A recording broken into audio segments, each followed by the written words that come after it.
The cemetery had been silent for decades, its moss-covered tombstones forgotten by time and visitors alike. But on the coldest night of the year, the ground began to stir. Nobody noticed at first. The town of Elmswood was too preoccupied with the bitter winter storm sweeping through. Power lines snapped under the weight of ice, plunging the streets into darkness. Inside her small cabin at the edge of town, Lucy Freeman lit a lantern and prayed the generator would last through the night. She first heard the sounds around midnight, a faint, scraping noise like nails on stone. It came from the direction of the cemetery, just beyond the frozen woods.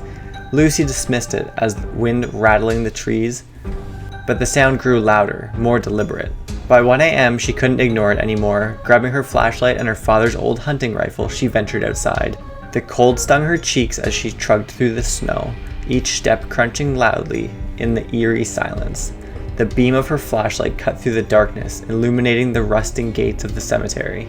She froze. The ground in front of the graves was disturbed. The snow churned up as if something or someone had been digging. Freshly unearthed dirt littering the pristine white landscape, and the graves? They were empty. Her breath hitched as she took a step back, but her heel got caught on something hard. Turning the flashlight downward, she stifled a scream. A skeletal hand jutted out of the snow, its bony fingers clawing at the air. She stumbled away, her heart pounding. As more movement caught her eye, the dead was rising. Not in the slow, shambling way she'd seen it in movies. These things were quick, their movements jerky and unnatural as they clawed their way out of the earth. Their eyes burned with an unholy light, a sickly green that seemed to pierce through the darkness. Some still wore tattered remnants of clothing, but most were little more than bones and rotting flesh, their jaws snapping hungrily. Lucy bolted, her rifle bouncing against her back as she sprinted through the woods. The sounds of pursuit followed her, branches snapping, low, guttural groans that seemed to echo in her ears. She dared to glance behind her and immediately wished she hadn't. The creatures were faster than she'd ever thought, their skeletal forms unnervingly agile as they bounded over the snow. She reached her cabin and slammed the door shut, bolting it and dragging a heavy bookshelf in front of it for good measure.